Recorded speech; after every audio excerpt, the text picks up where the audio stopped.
Welcome to the shit show, where I've already screwed it up. These SOBs that are sitting right here, they were talking to me and I can't multitask, so I entered wrong information. So I literally, as Cooksey said, I had to drop kick everything because I'm a dumbass. But we've got Cooksey here. Coach Robb is in the middle. He's on like a special, what do you call those, like secret agent type meetings? I don't know what he's doing, but he can't release it's classified. You're not allowed to talk about it. Yes, sounds exactly. too important for us. And then Jack Rogers, he's trying to find a phone at the track. He was at press day today, so he's literally in the middle of a shit show trying to log in. So if he joins us, he'll join us. And then I also have Greg Hitchko, who does a lot of two-stroke builds, and I really enjoy his content. So you'll have to make sure you go in the description below and check out his stuff. So how the hell are you, everybody? Who are you talking to, Johnny? I said everybody, so I guess that's including you. So that's where we're supposed to talk at the same time, Greg, because that's how we do it on the shit show. Yeah, I agree with that. Go for it. It's all you, Greg. Well, I feel like I'm the only one who isn't a part of the shit show right now. I got on 15 minutes early, and I didn't have any issues with my computer audio. So so far, so no shit show for me. Yeah, I would say it's not a shit show, but one way or the other, I will totally screw stuff up. So, anytime I'm involved with Johnny, it's going to be a shit show. Dude, anytime I'm involved with myself, it is a shit show. So I don't know who left me in charge and why you guys decided that, it was. Here's how bad a shape I'm in, Johnny. You're the best option. Best option to what? Yeah, you're my best option, and that shows you what a shitty place I'm in. Well, like my shirt says, I think it says, in my defense, I was left unsupervised. So does that leave me the third or fourth best option? Well, no, we're just happy you were able to make it on the show because you're doing daddy daycare right now too. So every day. You might have to ditch out at any moment to have a fire drill. Well, if you hear him crying, there's my cue.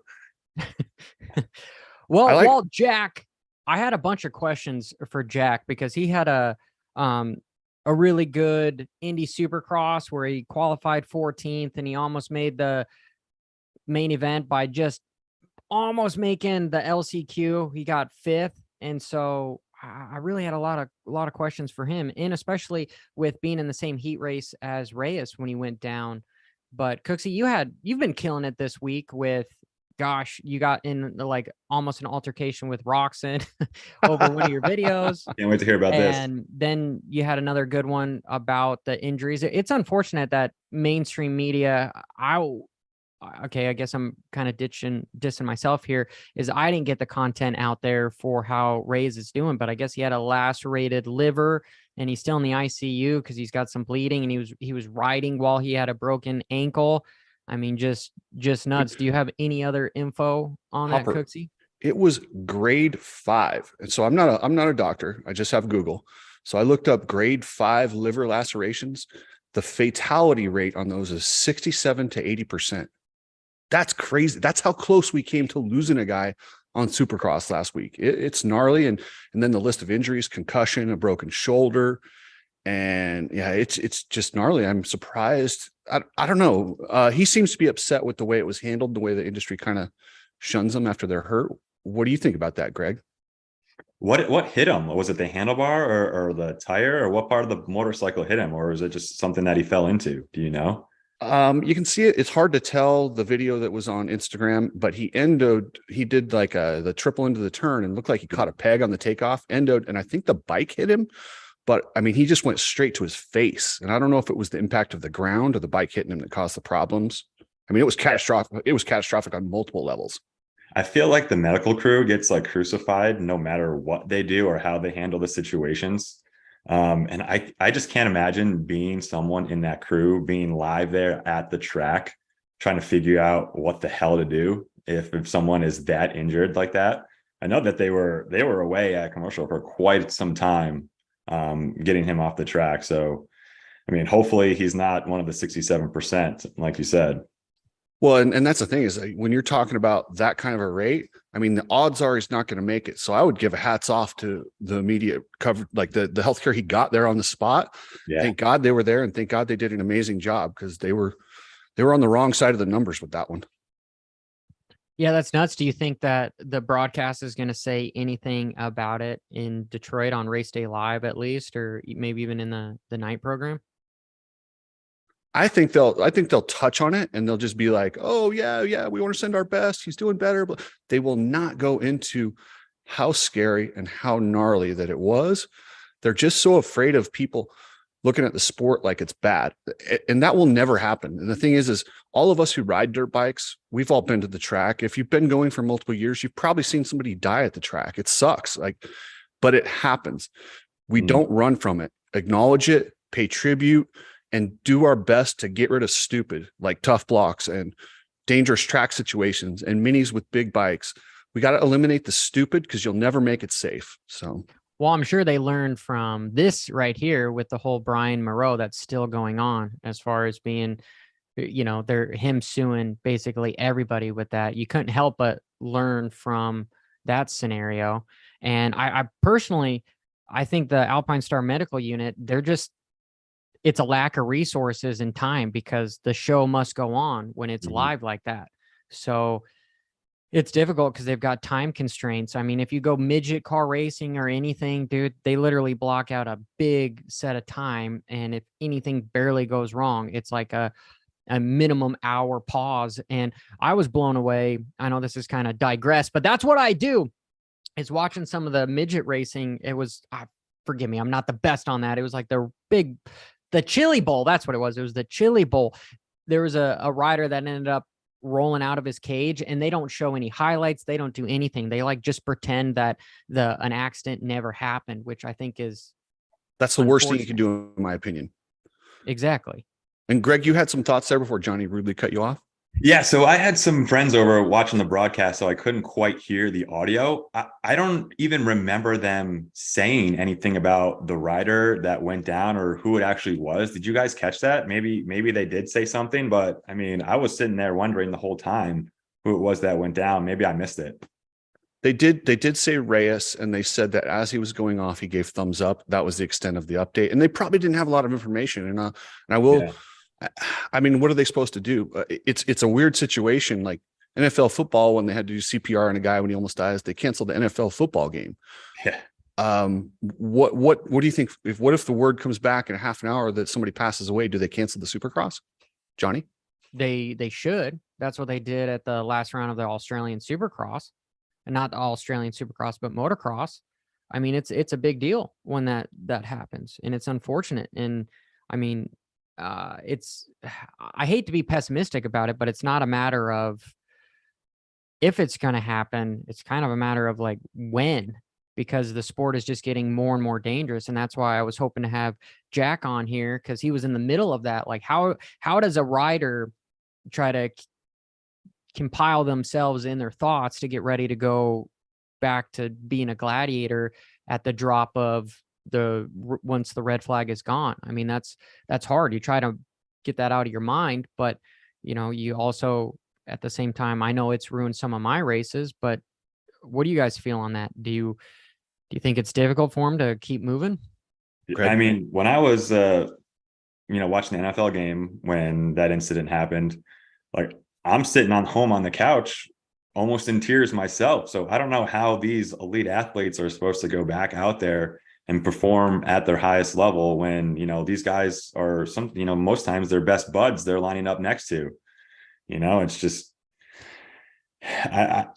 you guys would know better than me, but I wouldn't be able to line up and drop the gate after seeing something like that. If a catastrophic incident happened like that at the track, at the stadium, especially. Yeah, I think it's one of those situations where you almost have to, I think everyone's a little bit different. But I've been at the track when somebody passed away and there was races afterward, and it didn't seem, I don't know, it felt somewhat normal. And one thing that as motocrossers and athletes, we're really good at compartmentalization, and just blocking stuff out. That's a big word for you, Cooksey. I know. I had to Wikipedia look it up. But yeah, we're really good at that. And, it sucks. And then you go deal with it the next week. And it's almost something where you live in denial a little bit. Like, we don't want to talk to the guy that got hurt because we didn't even remember it would happen to us. So it's all about denial. But do you guys remember the amateur Supercross finals they had here in Las Vegas a few years ago? Anyway, You're going to have to. during that race, an amateur kid hit the Dragon's back, crashed, had some sort of an internal injury, and passed away on the first day of a 3-day event. The second day, supposedly, Feld had a riders meeting and paid tribute. I talked to multiple people who were there. Nobody even knew. It was like a rumor. Did someone pass? Did somebody not pass? It was crazy how they covered it up. And I actually talked to Sean Brennan, and I had a long talk with him where I told him how horrible I thought that was, and that you don't do that. You bring it to people's attention. You pay tribute. Maybe you do and they're worried that it's going to make the sport look bad. I'm like, nah, just so you know, I think people that race the sport understand that is a risk, but the last thing we want to do is have that happen and know that nobody knew about it. I mean, that's like, to me, that's like the ultimate fear. Well, Greg, I'm happy to have you here, and forgive me for interrupting. This is the shit show, dude. So just interrupt me, put me in my place whenever you have something to say. I promise I won't try to get louder because I'm a small dude. I'm only 5'8", 205 pounds. So it's, he gets louder when I talk, but he lets the guests talk. So I got a few inches on you. Yeah, no, I'm actually short, and I'm pretty light. That's what she said. When I was at the Vet Nationals, there was a rider that died, and nobody was like releasing his name, and this was in practice. And so I was already like, what the hell am I doing here? Like, I don't want to do this shit, and blah, blah, blah. And then the day just got worse and worse, because then they had the 50 seniors out there with the pro guys, and Michael Essie ended up landing on one of them, and it just lack of a better term, it was a shit show. So it's hard to overcome that stuff. And I guess maybe it's a little bit easier for the professionals because that's what they want to do. But everybody else that's like using this as an escape, it's more of a, maybe I'm just going to, out of respect for their family and friends and my own family and my own well-being, maybe I'm just going to hang up the boots for this weekend and, go home kind of a thing. But the professionals, they've paid a lot of money to be there, and they're literally only as good as their last race, which is completely understandable as to why Reyes is kind of upset as far as nobody really reached out to him or the sport in general, because you are only as good as your last race. Yeah, go ahead. I'm going to relate it to my vet riding self. So kind of like you mentioned, Johnny, like these guys are professionals. That is their job, to go out there and compartmentalize that out of their brain and twist the throttle when the gate drops. We were talking before. I've got a 14-month-old son, and now when I ride, I do my best to try not to think about it. But this is a sport that we live and die by, and injuries are just a part of that. So I kind of feel it in my riding. I kind of double think and double check about what I'm going to do and how I'm going to perform when I'm out there on the track. I try to eliminate that from my brain, but I got to be honest, now that I have a son, it creeps into my brain that, I'm his full-time caretaker. That's my job, daddy daycare all day. So, I can't risk that going out and getting hurt, where the professionals, they can ultimately do that. So it's just a tough situation, all around. Johnny, going back to those Vet Nationals, when Michael Essie landed on that guy, I was appalled at the way that was handled, where they reported that the guy was okay. He's paralyzed from the neck down, just so people know. And nobody will talk about it. I don't understand why we can't talk about it and why we can't come together, why there wasn't a big GoFundMe for him.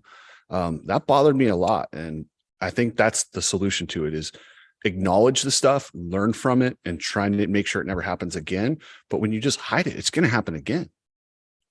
100%. And it's one of the reasons why I won't be back to Glen Helen. A bunch of my friends have invited me to go back to that. And I'm like, oh, I'm not going back to that dumb race. And I was pretty upset at how the industry was trying to make it look like, oh, Michael Essie, he intentionally did this. And it's like, dude, he is now one of those guys that are like in his 30s. He's got a family. He's not trying to win a record book Lucas Oil championship anymore. So he's not out there blatantly trying to put somebody else at risk. It was a bum deal. And I guess if we're talking about Feld and them, it was nice to see them actually red flag it and at least give him the attention he needed to make sure that, hey, we could try to give him the chance of best success. Because obviously, Cooksey, you were giving us some statistics that he was on the high end of potentially dying. So that extra bit of effort could have saved his life. Yeah, it's pretty gnarly. So, I mean, ultimately, I think Feld just needs to take, or the Alpine Stars medical crew needs to take as much time as they need possible to get these riders off safely. It's hard to know exactly what's wrong with them at the time. And if it's rushed, it won't end up good. So I think whether it's a TV contract or whatever, I mean, the crew needs to take as much time as they need to get the people off safe and make sure they're safe at the end of the day. totally agree. I will never get mad at a race being shortened or red flagged in order to attend to a down rider or to protect, even if somebody's just in a downward spot where they can't get to him, rather than have a guy run on the track and almost get hit. Because I saw a guy get killed at the track doing that. A flagger ran on the track to get a guy instead of flagging the jump and got hit. That happens. They're at risk too. So it's not just the riders. I mean, it's the safety equipment. It's everybody. I will never get mad for a red flag, no matter how good the race is. Safety first, and then we move on to the rest. 100%. But I will say that the time constraint is a big problem, because like when we're talking about Crashadoo, right? That's his nickname. At Daytona, the concussion protocol test is like a 40-minute test. And if you have a sort of a red flag, you don't have 40 minutes to go take a test to see if you're good to go. And the sport has kind of conditioned people that we're supposed to be these just Iron Men per se, to where we're going to ride with broken ankles, like what Reyes was doing, a broken wrist, a concussion, whatever. And so it puts all the riders more at risk by not taking the adequate time, is what Greg was just saying. And I'm hoping that potentially with Peacock and having these services on a streaming app, it's not going to be so on live TV to where they can take a little bit extra time. And as opposed to like a 3-hour program, it ends up getting drawn out to, 4.5, because they got to attend to the rider, just like what you were saying, Cooksey. Yeah, I mean, I'd rather they cut the race short and not show us the finish, as long as they take care of the downed riders. And as far as concussion protocol, I laugh every time that's just a buzzword that our industry learned from NFL. There is no such protocol in motocross. It is a voluntary system where you decide whether you and your team think you can race. Not once. Just show me one time where the Alpine Star medical crew went over and said, this guy hit too hard, this guy had a concussion, he's out for a minimum of this long. Dude, it's laughable. Like you said, the 40-minute test that they're supposed to do on I forget what that test called, but yeah, they didn't do that with McAdoo. They went like this. Okay, done. Stand him up and let's send him back out there. Well, I think with Fernandez, maybe they had to do something because of you and I and other people like Greg. We've kind of brought to light a little bit of some of these issues, and he was obviously knocked out on the track. And so everyone was pretty moving like, this guy probably shouldn't ride. So. Well, he shouldn't have come back at Daytona either. Just sit him out. Take the time, get your head straight. There's lifelong repercussions. This isn't a knee. This isn't a shoulder. This is your brain. And the things they don't talk about are the depression, the anxiety, and whatever mental illnesses somebody is prone to. And everyone's a little bit different. But when you get these concussions, your odds of having these develop later in life go up significantly. So a lot of these problems in athletes, when they end, football players, motocrossers, UFC fighters, these anger issues, these alcohol issues, a lot of that has to do with brain injuries. Not all of it, but a lot. How do we get these riders to feed into that? How do we get them to eat that and understand that more? Is there just that much pressure on the teams? McAdoo, for example, was the pro circuit team pressuring him that much that he needed to get back out there and race? Yes. And I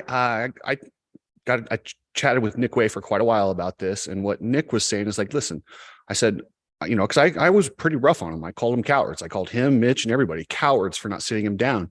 And he's like, listen, dude, I don't have a job for this kid if he loses this job. He's not my son. I don't have a backup for him.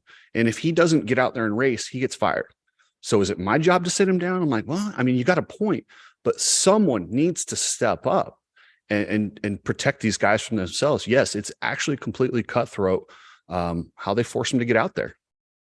Well, Cooksey, like if I'm filling in the blanks, you've got a practice mechanic, you've got a factory mechanic, you've got a trainer and a rider where all of their jobs rely on if you're racing or not. It's true. And it all goes, but then and Nick goes, well, that's the Alpine Stars unit. And I go, Nick, when's the last time they sat somebody down? And he just sat there. I'm like, see, that's my point.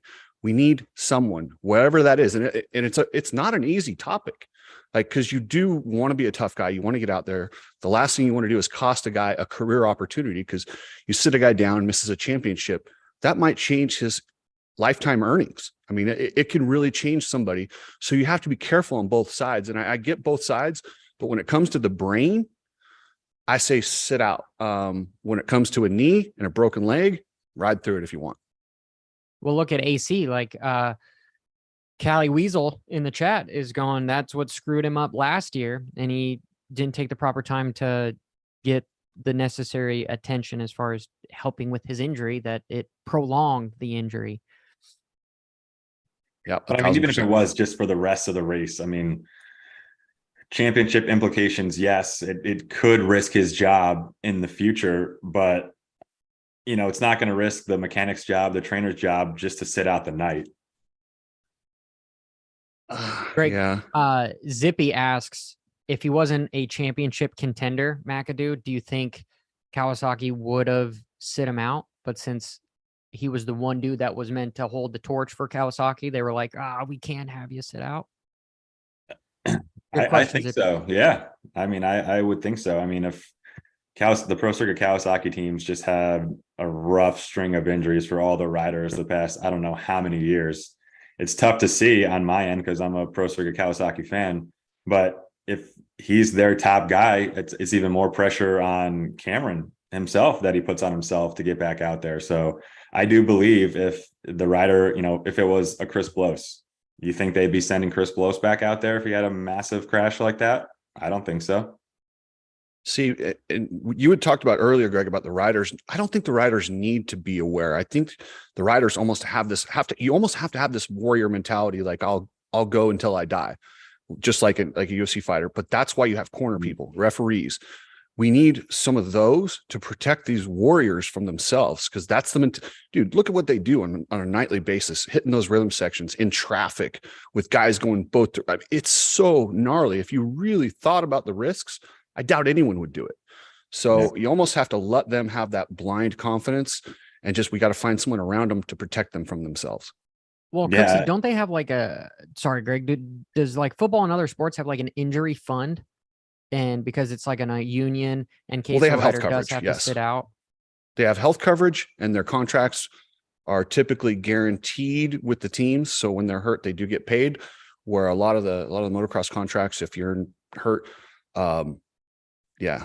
So, Greg, you wanted to say something, and I didn't want to be the dick to interrupt you again. No, I think Cameron McAdoo was almost like his best enemy and his best friend that race, because best friend, he went back out there, ended up getting a podium, but then he was also his worst enemy, because who knows the long lasting effects that could have on, you know, his brain, like Cooksey, you know, mentioned. So yeah, it's tough. Well, I think he posted gosh, I always misspell McAdoo. Just call it Crashadoo. I like that better. Yeah, there's nothing against that dude, because he's tough as nails. He is absolutely tough as nails. He's like Navy SEAL tough. Like it's insane. Yeah, but just because he's tough doesn't mean you need to push him to the brink of exposing that. Well, no, that's why you have to protect him from himself, because he's never going to tap out. Like he's literally, that dude would, like, I feel like he's one of those guys that could just push himself to death, because he just won't quit. You could see it in his eyes that when it happened, it was like he was going out there and there was no question about it. Yeah.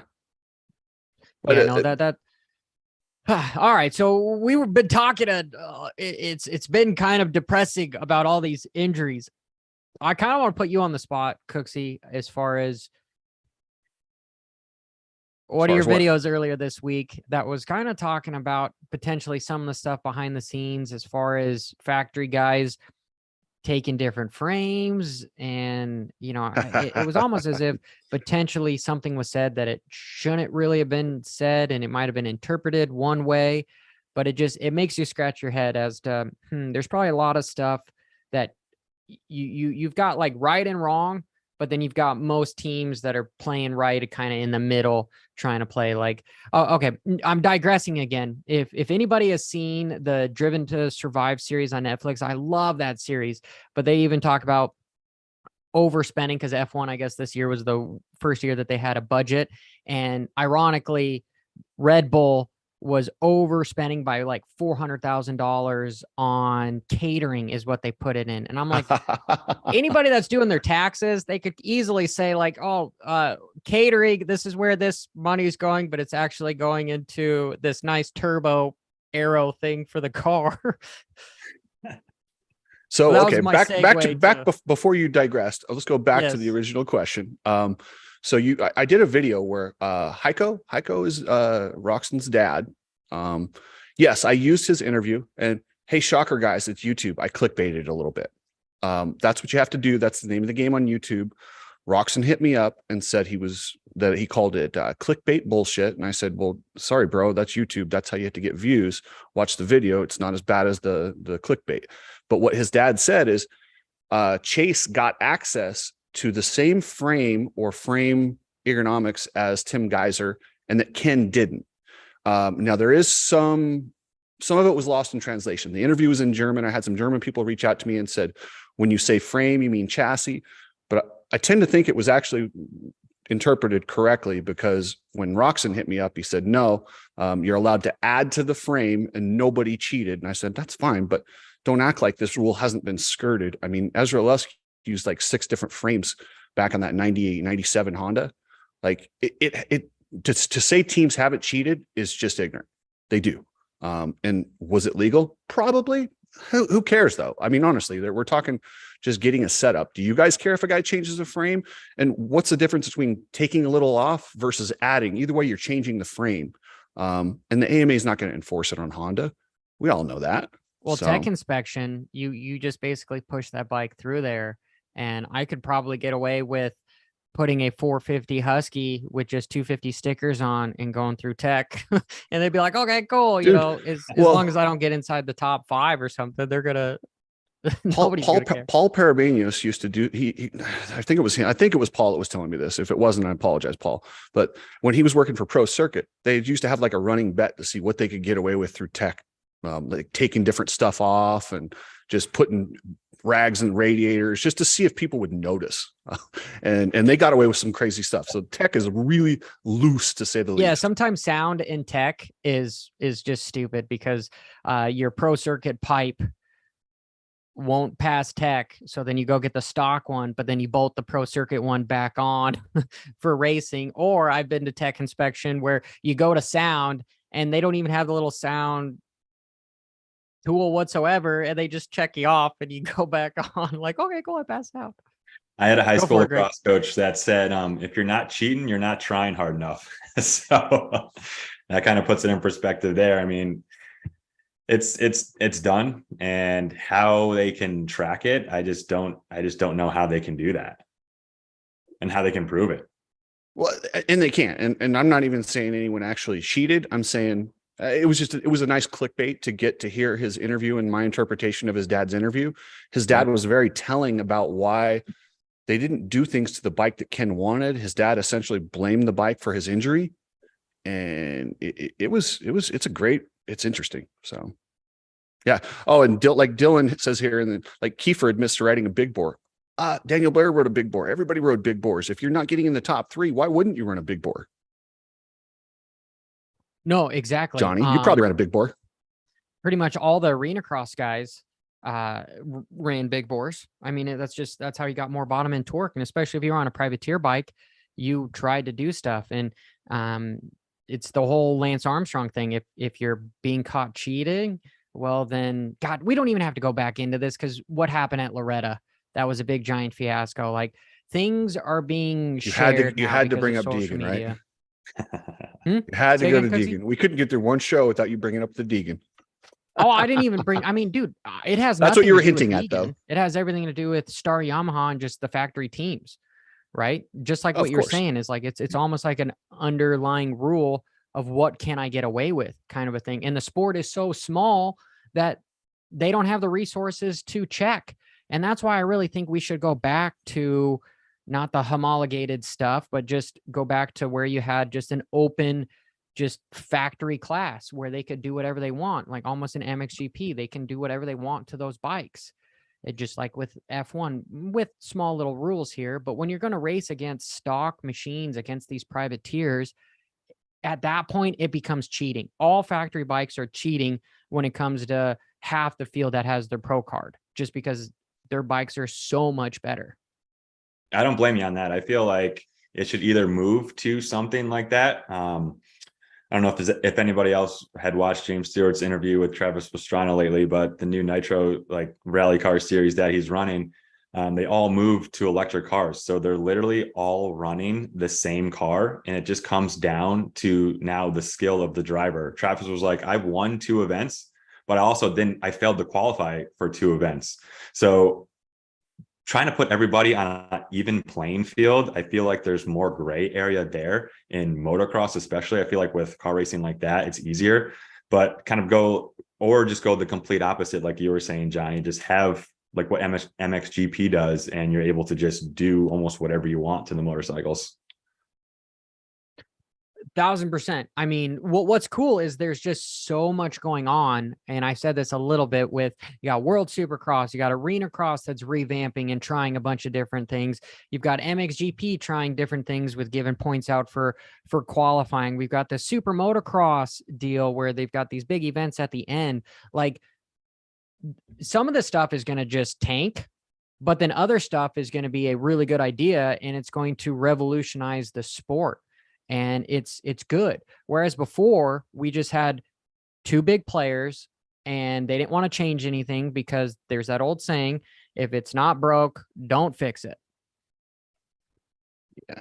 I lost my train of thought there. I was going to say something.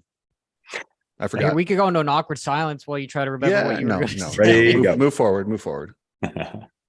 Well, Kenny winning on a Suzuki though. Do we really think that is the same motorcycle that Twisted Tea was using last year? Like, honestly, regardless of the talent that you have with Kenny, we know that he is one of the best riders, the 1% of the 1%. He is not the rule. He is the exception when it comes to motorcycle talent.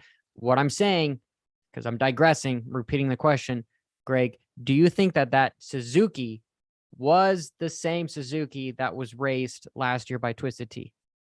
I don't think there's any way for him to want to get on that bike and ride it. I mean, we've kind of all heard the first interviews of, how he felt like he could, once he got comfortable on the bike, he could win on it. But I mean, everybody says once they're comfortable on a bike, they can win on it type of thing.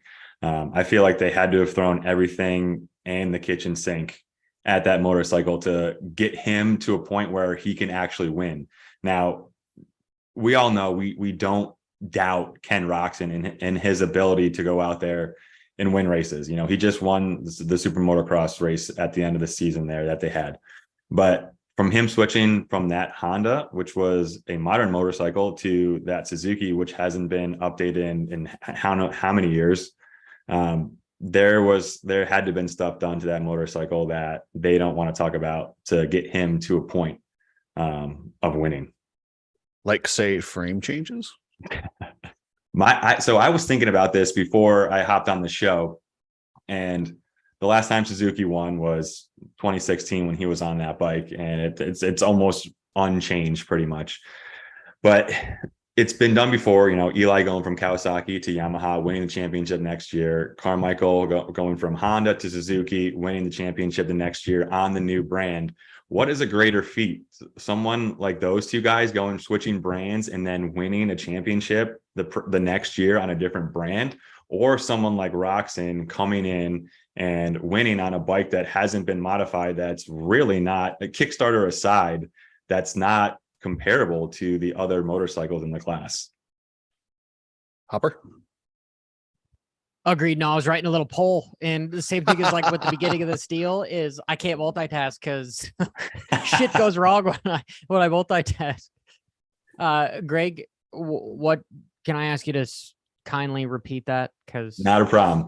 So guys like Carmichael switching brands and winning a championship the next year on a different brand on a completely different motorcycle, is that more of like a prestigious thing, or someone like Ken Roxon switching brands and going to a motorcycle that's not, it's the technology almost isn't relevant against the modern bikes now?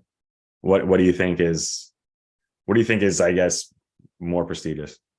the latter for sure. Absolutely. Yeah. What Kenny did is the coolest thing that has happened the last couple of years. I'm talking all of 2022 and even 2023, even the World Supercross stuff. That Suzuki, everyone has just a running joke that it's a POS. And you know how many Suzukis that he's selling for by doing that? And like I feel it's by no coincidence that you see on live television that the 250 Heat 1 is sponsored by Suzuki, and you've got a big player like Progressive in here. Kenny and his agents have had to do so much work in the teams to try to catch up because they've fallen so far behind. Yeah, they know a path of how to get there because other people have gotten there. And Kenny has been on factory teams that he knows what has changed since he was on a 2016 Suzuki. So he could help lead them into developing this motorcycle. But I would have to say that this is just as prestigious, if not maybe a little more, than what Dungey did for KTM when Bubba decided to somewhat retire for a couple of years.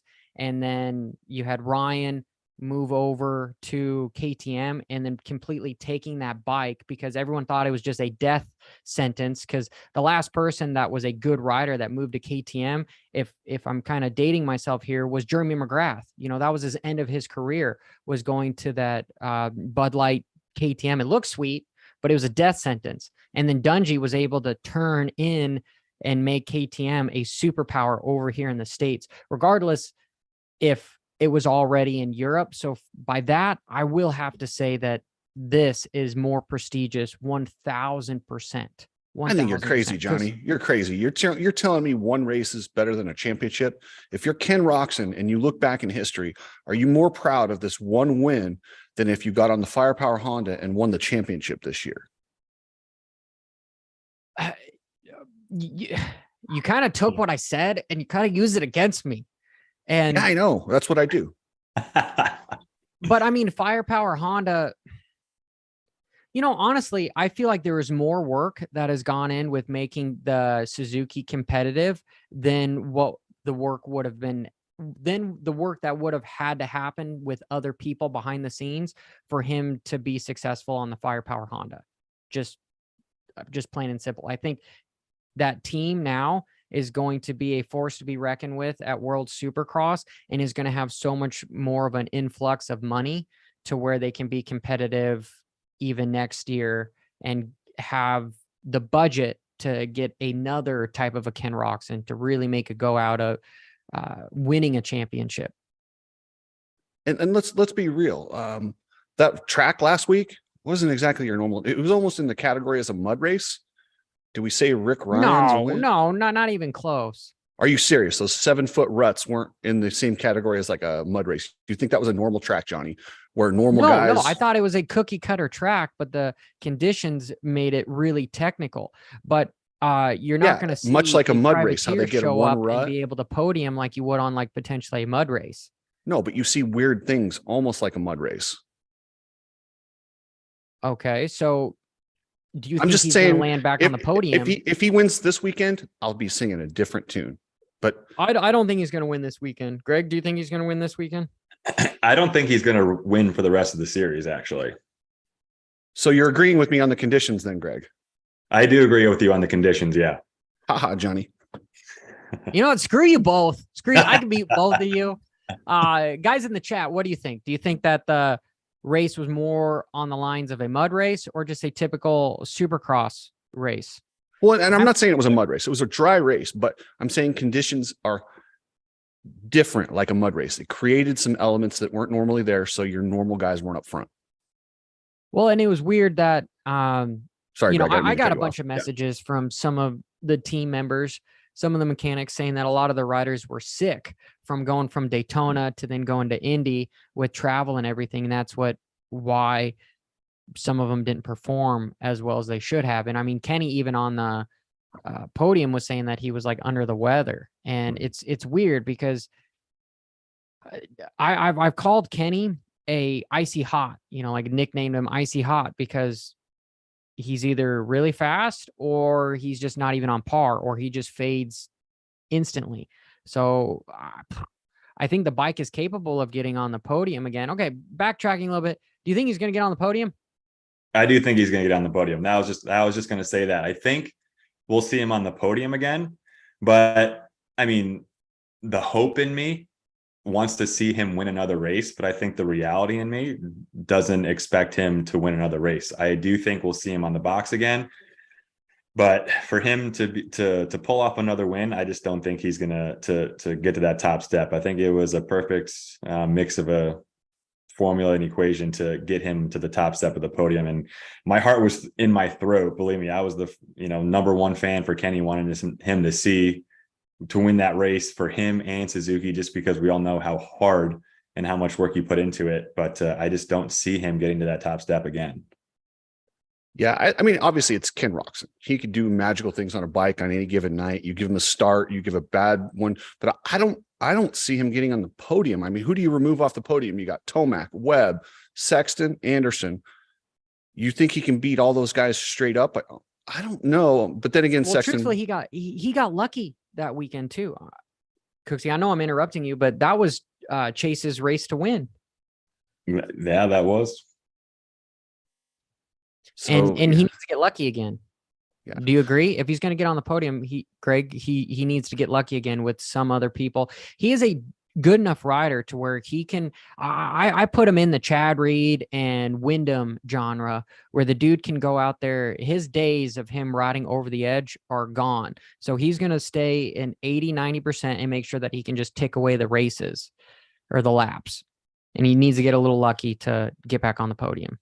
I think a lot of pressure was relieved off of his shoulders by getting that first win on the Suzuki. But now I think there's even more of a mountain of pressure on him to go out there and repeat that same thing. So is he going to crumble to that pressure? I mean, we all know as the season goes on, Roczen's health kind of comes into play and is a question for everybody. We're midway there and he seems like he's doing fine, but is his health going to come into play? Or is the pressure going to kind of crumble him a little bit more? He's a mentally strong dude, so I guess we're going to find out. I would say he's not as mentally strong as his competitors. If you're basing him Definitely on regular, that's what I'm saying. Like, and I say that in a relative manner. I'm not saying he's like the dude's mentally stronger than 99.9% of the earth, yet his competitors are mentally stronger than him, in my opinion. And when it comes down to it, I mean, Webb is just so tough. Webb thrives on this. I disagree. I think there's only two riders that are more mentally strong than Kenny. Like what Kenny's been through, he's learned a lot with stuff. I would say the only one currently right now is Webb and Tomac that are more mentally strong than him. You think he's mentally stronger than Barcia? Yeah. I think Barcia's faster, Anderson? But I mean, like, look what Barcia did this last weekend. He came through the pack, and I was expecting to read a penalty report this week of him being on probation by, putting Kenny on the bleachers for a W. But no, I don't believe Barcia's definitely slowed it down a bit. I think definitely having a kid, just like what Greg were talking about, as a vet rider that's not professional, just like myself, having a kid slows you down. But I think as a professional, like Tomac, Barcia, Roczen, having a kid makes these guys, elevates their mental resiliency. But I would still put Kenny above Barcia. Yeah, and I would agree. I was just throwing it out there. Yeah. Hey, changing topics just a touch. What do you guys think of Feld texting all the people who are allowed to do the press conference, which Johnny and I have been clearly kicked out of because they don't want us asking stuff, not to ask Hunter Lawrence or Thrasher about their incident or beef? What do you guys think of that, Greg? I think that's bullshit. I mean, that's the job of the media, to ask those tough questions. And I think as a fan myself, I want to be able to hear the answer to those tough questions. I mean, it's obviously there. And if they're kind of fluffing this over and sugarcoating it, then we're not getting the real Supercross battle, you know? I don't agree with that. Yeah, and it's funny too, because I had somebody say, well, it's just like you deleting somebody, trolling you in the comments. I'm like, no. If that was something that happened on the track, on the race, it's very relevant to the week in, week out. It's not like you're asking them about their girlfriend at home. This is a very relevant question in those press conferences. And for them to do that, I understand the agent asks, but come on, Feld, have a backbone. Johnny? Like I understand the Lawrence brothers are their kind of like bread and butter right now for getting all this attention. But I mean, whether it's good or bad attention, the sport is still getting it. So why not? Yeah, at the beginning of the year, when I had like a very long phone conversation with Feld's media director, we were openly talking about following a narrative. And I'm like, I believe that there's no such thing as bad press. And sometimes when you put somebody on the spot, it makes things exciting. Like, truthfully, the podiums are boring when you have a rider come up there and not give you some sort of insight. Like, what's crazy with like even these Zoom meetings and everything, the more we share with people, the more these riders share with people, the more people become like attached to them and they want to see them do well because they feel like they're their friends. If you don't let them see that human side to them, then it's not entertainment. It's absolutely not entertainment. I don't understand how Feld literally owns Disney on Ice and all the circus, all this entertainment stuff, and they don't understand that how you progress is by creating situations that become more responsive. Like, here I go digressing.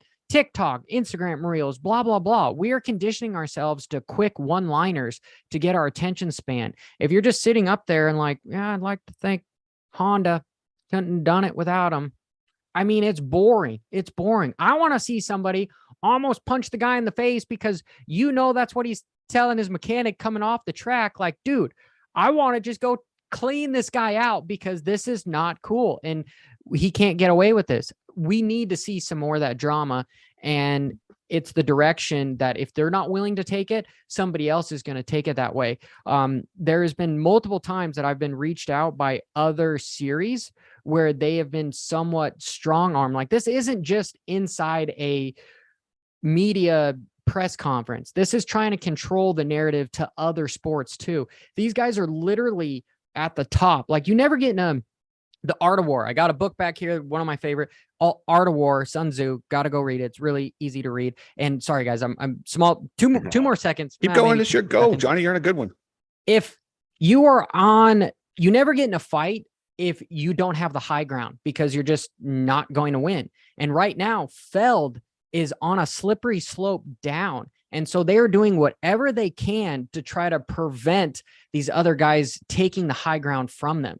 And that's all I see by this. And as much as they're trying to control the narrative, it is eventually going to flip-flop on them. And it's going to become something that they can't. It's going to be a rise up, whether it's a riders union or you have another series that ends up taking all of the riders with them. Something is going to happen. But I don't believe that Supercross is going to die. It's just going to be controlled by somebody else, whether that's Daytona Motor Group or something. It's something. It's the exact reason why we're not allowed to be in there and why I don't want to really be a part of that stuff, because I want to ask real questions. Because as a content creator, Greg, you know this as well. Like, you want to create something and be creative that you would want to watch, right? And that's their job. And Feld should be thinking that same way. Yeah, I mean, it's something that I'm working on with every video that I put out. It's trying to be more vulnerable, because if people can connect with you on that level, I mean, you've instantly earned their trust and you're a fan, and they're going to keep coming back for more. So I'm not going to lie. I'm not always the best at that.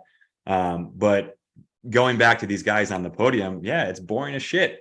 So I think with Hunter especially, we just need to keep poking that bear. We need to keep poking him because he's getting off easy right now, and it pisses me off.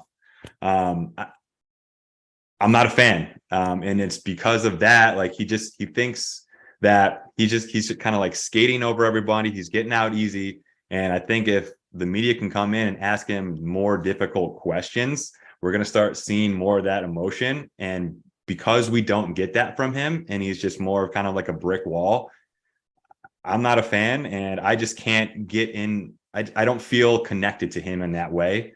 And I want more of it. I want more emotion. Like you said, let's drop these freaking boxing gloves and just go raw fists and get at it on the podium here.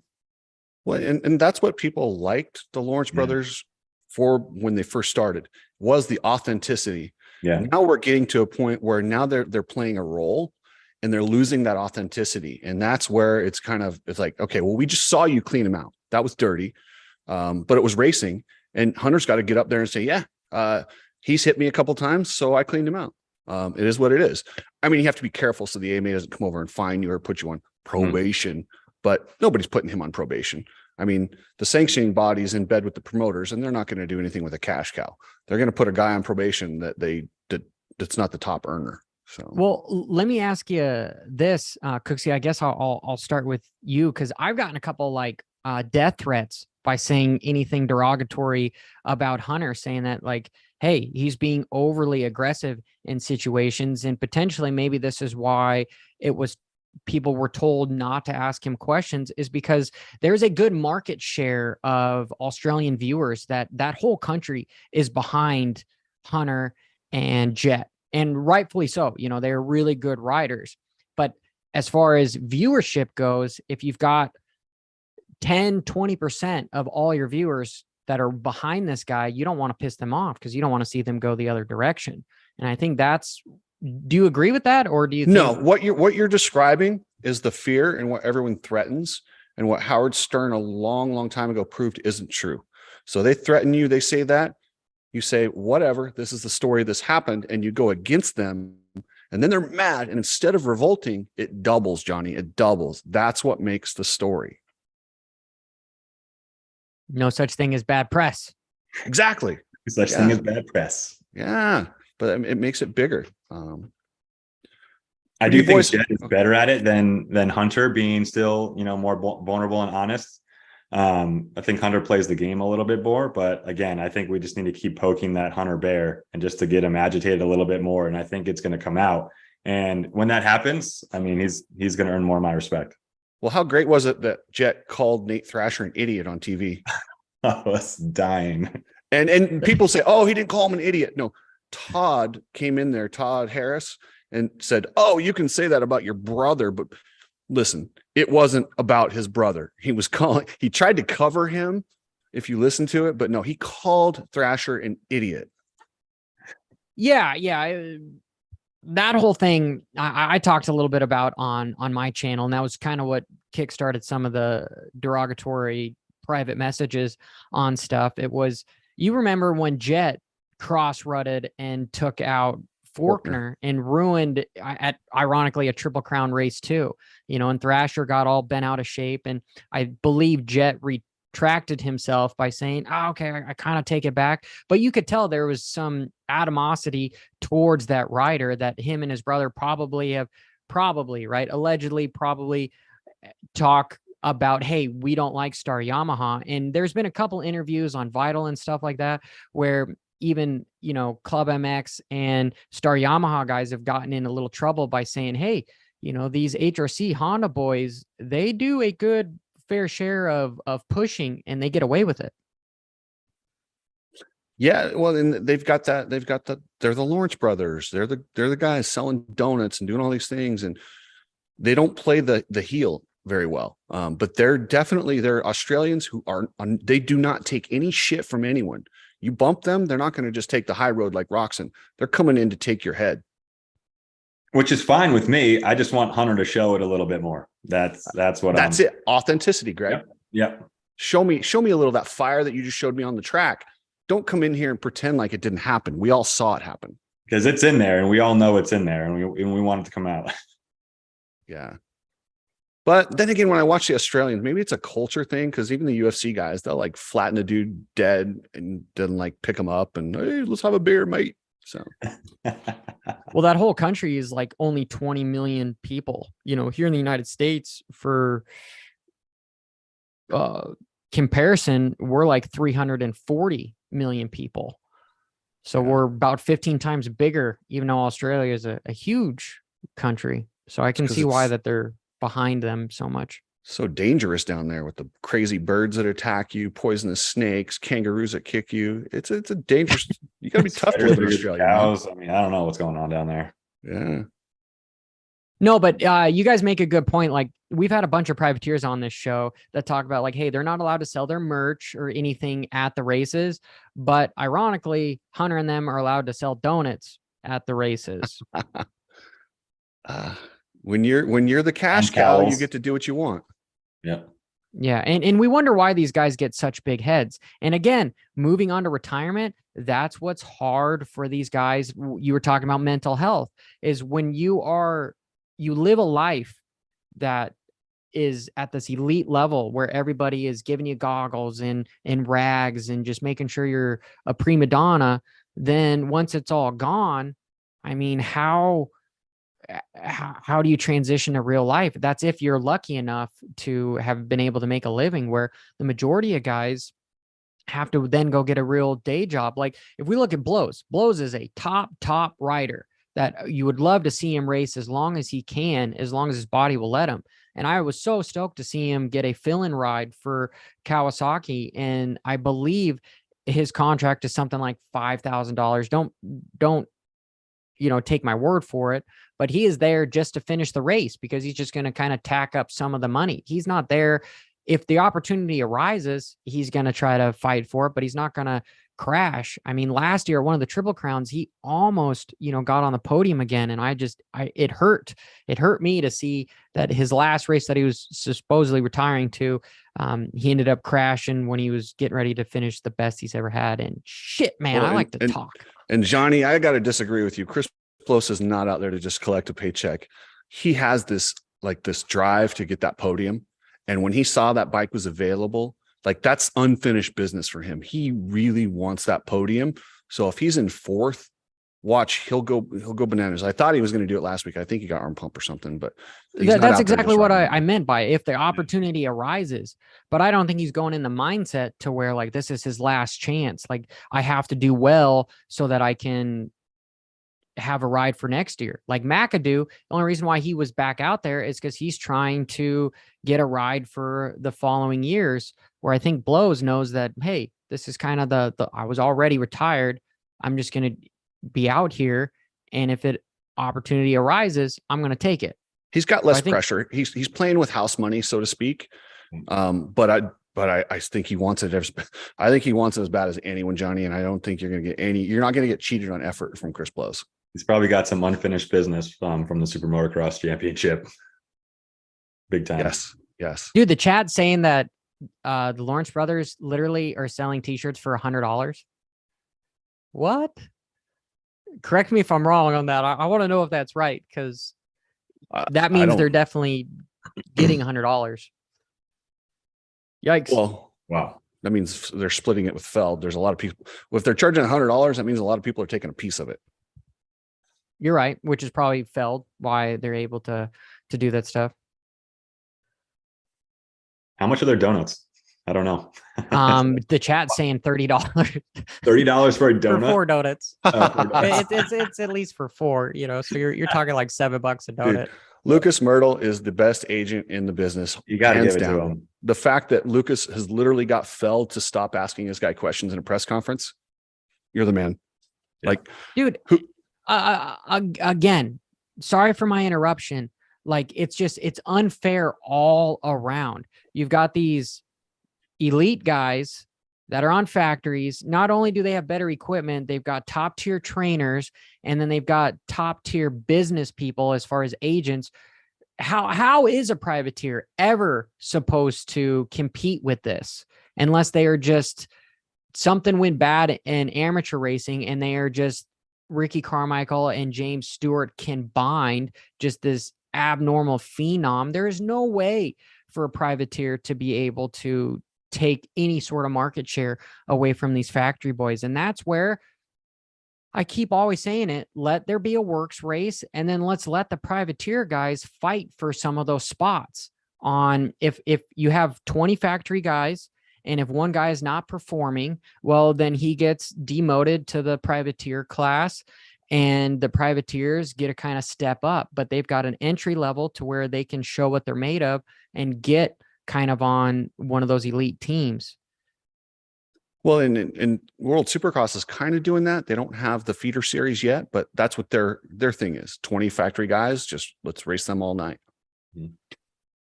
I mean, it'll never happen, but I'm rooting for a 2-stroke class to come back, to almost be like a feeder class there. But God, I that'd be bet awesome. your 2-stroke class is going to be an E class is probably what it's going to be.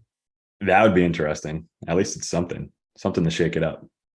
And dude, what's interesting, because the number one question I get, because I'm kind of, okay, don't shoot me, guys. All right. I am a conservative, but as I get older, I do have a little bit of more liberal views. Like I do like renewable energy, that sort of thing. And I just bought a TRD Pro Tundra that's a hybrid. It's electric and then gas. And literally through the JBL speakers up until 20 miles an hour, you have a fake exhaust of a V8 so that you don't hear this as you're driving this big truck around. But my carryover to that is there's a danger part with having an electric motorcycle because people can't hear it. And we're probably going to see electric bikes for race competition are required to have some sort of speakers so that they make some sort of a noise so that people know what they do. You believe that that's probably going to happen? Wasn't that a movie? Wasn't that a movie with Adam or who was that?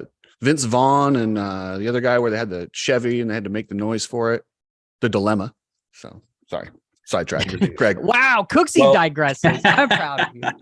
Go see the movie. Well, I don't understand how people ride with earplugs in.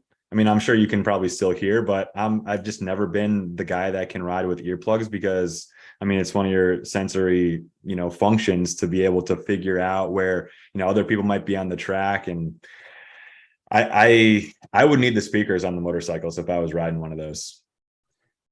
So you think that that would be a solution, is having some sort of a speaker to those e-bikes?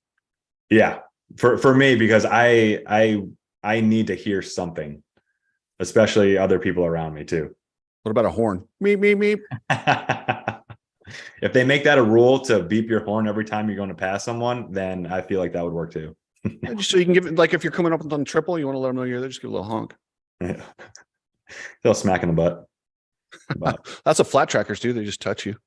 When I was racing supermoto, yeah, Danny Eslek, the Daytona 200 winner, he came up on me in the straightaway and he did that to me. I was going to kill him. I didn't realize that's a thing they do to let you know they're there. I'm like, that motherfucker was smacking me down the straightaway. I'm going to kill him. So yeah. Sidetrack. Digressing. I've never heard that story before. That's funny. That is funny. Well, guys, we've been bantering on for about an hour. Hey, where's Jack? Jack, is he coming in? Jack, when's he going to come on? Jack and Coach went to lunch. They went to lunch somewhere. So yeah, hang out for the next couple hours. We're going to have these guys eventually show on. So, Greg, I want to give the floor to you so that where can we find you? Because I do enjoy all your two-stroke builds, and congratulations on the 1-year-old little boy. If you don't mind, what is his name and where can we find you? And thank you for making this a entertaining show, and thank you everybody for the 530 people that has joined us. Make sure you go subscribe to all these mofos. They sincerely appreciate it, and on your way out, just tap that like button as well. Yeah, I mean, Johnny, I appreciate you guys having me on. Same, Chris. It was awesome to come on here and BS with you guys. There was no question whether I was going to come on. It was just a question of whether my son was going to sleep through the entire show. And it sounds like he's still sleeping. So that's awesome. His name is Griffin. But yeah, I've got the two platforms, YouTube and Instagram. It's pretty much just my name, my full name, Greg Hitchko, Hitchko. And yeah, two-stroke bike builds. If you're kind of stuck in the late 90s, early to mid 2000s, two-stroke scene like I am, that's what the channel is all about. My latest project was a throwback two-stroke garage build shootout, I called it. Completely rebuilt a YZ, CR, KX, and RM conducted 2 shootout style videos like you'd see the magazines do. And I actually am just announcing my new bike build project, which is a 1999 KX250. And that video is dropping in 20 minutes. So new exciting build series coming there. So either YouTube or Instagram, you can catch up on all the content there. I appreciate it. Heck yeah, I want to pick your brain a little bit more afterwards on stuff. Cooksey, I know you've got this crazy political channel about everything. Not necessarily political. I got a new co-host, Gina. She's way easier on the eyes. So we're talking about some other stuff. We're talking about relationships. We're talking about life stuff, whatever the hell we feel like. Anyone wants to submit questions that you want. And let's see, we're all dudes. We really miss out on a whole separate side of communication with women. So if you have questions that you need to figure out your old lady, just send them to Gina. She'll help you out. Awesome. Well, and since we're doing self-promotion, if you guys want to know more about Bitcoin, I've got another channel called Johnny Crypto. It's on the page. Anyway, I bought Litecoin. How's crypto doing these days, Johnny? F&A, crypto is fucking flying, dude. Crypto is moving. We are, I got all these little drawings in here, but we are almost at 30 grand. We're almost at 30 grand. I love it.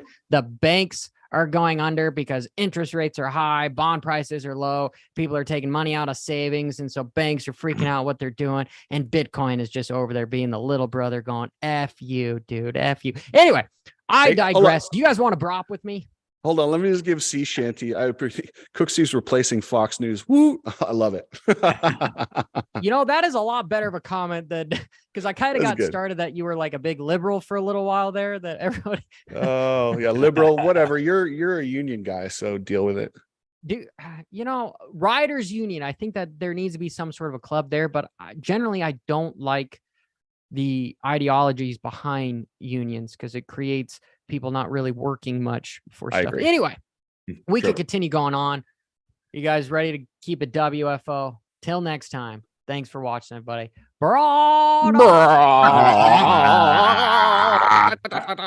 Yeah, Greg definitely sounds like a two-stroke. Appreciate you guys. Yeah. I bogged there at the end.